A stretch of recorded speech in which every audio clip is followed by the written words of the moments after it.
मेरे प्यारे भाई बहनों, आएँ और अपनी आंखें बंद करें और प्रार्थना करें।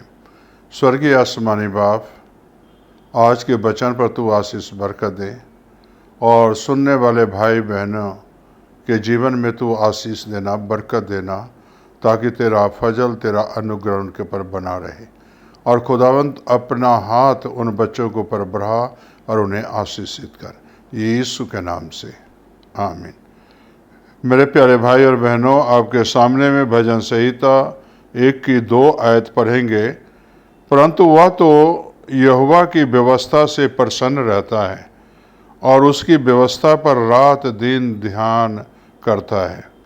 मेरे प्यारे भाई बहनों, हमें और आपको व्यवस्था दी गई है और परमेश्वर का वचन, पवित्र शास्त्र हमें दिया गया है और ये हमारे ज़िंदगी का एक आधार है और आपके भी एक ज़िंदगी का एक आधार है। और जो इंसान के जीवन में वचन रहता है, प्रभु का वचन रहता है, वो उसके अंदर एक परमेश्वर का भय और डर बसा हुआ रहता है, से ताकि हम परमेश्वर के विरुद्ध कोई पाप ना करें। जिस तरह के इस्राएलियों को व्यवस्था जो है बताता था कि इसे व्यवस्था के पालन करोगे तो तुम्हें जीवन मिलेगा और व्यवस्था का पालन करोगे तो तुम जो है धर्मी बनोगे, और व्यवस्था के मुताबिक नहीं चलोगे तो तुम दुष्ट बन जाओगे। तो मेरे प्यारे भाई और बहनों, यहाँ एक धर्मी का जिक्र होता है और एक पापी मनुष्य का जिक्र होता है।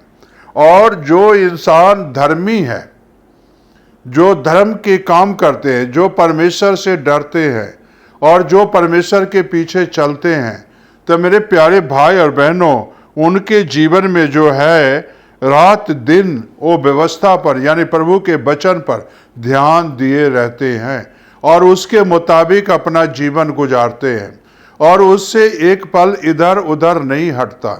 लेकिन जो है मेरे प्यारे भाई बहनों, जो ध्यान है वो जो है प्रभु पर लगा रहता है, वचन पर लगा रहता है ध्यान। तो आज अगर संसार को अगर देखो तो मेरे प्यारे भाई बहनों, किसी का ध्यान परमेश्वर के वचन के ऊपर नहीं है। किसी का ध्यान जो है परमेश्वर के मुताबिक जीवन गुजारने का नहीं है, बल्कि सब अपने अपने तौर तरीके से जो है जीवन गुजार रहे हैं। लेकिन इतना याद रखना कि से जो परमेश्वर से डरते हैं, जो परमेश्वर के भय खाते हैं, परमेश्वर की आज्ञा मानते हैं, तो मेरे प्यारे भाई बहनों उसके मुताबिक भी चलते हैं और वो परमेश्वर के वचन पर ध्यान लगाए रहते हैं, ताकि जो है परमेश्वर के विरुद्ध हमारे जीवन में कोई पाप ना आ जाए, कोई गुनाह ना आ जाए, जो हम परमेश्वर से दूर चले जाएं। आज संसार हजारों दूर चले गए हैं परमेश्वर से, लेकिन मेरे प्यारे भाई बहनों, परमेश्वर तो अभी भी बुला रहा है और कहता है, मेरे बच्चों मेरे पास लौट आओ और मेरे तरफ ध्यान तो करो, मेरे तरफ ध्यान से तो देखो, एक बार नजर उठाकर तो देखो, एक बार कलवरी क्रूस की तरफ नजर तो उठाओ। से क्रूस पर तुम्हारे लिए मैंने प्राण दी है, तुम्हारे लिए मैंने जो है पसली में भाला खाया है, तुम्हारे लिए सर पर कांटों का ताज पहना हूं। एक बार ध्यान करके तो देखो, हाथ पैर में जो कील ठोका गया वो तुम्हारे लिए, एक बार ध्यान तो करके देखो। मेरे प्यारे भाई बहनों, वहां जो टट्टा कर रहे थे, जो मखौल कर रहे थे, यीशु को जो है ध्यान से देखते थे और जो है मखौल करते थे, लेकिन यीशु उन्हें देखता था और कहता है, ये सब कितने पाप में गिर गए हैं, कितने गुनाह में गिर गए हैं, इनके लिए ही तो मैं बलिदान हो रहा हूं, इनके लिए तो मैंने शरीर पर चढ़ा हूं।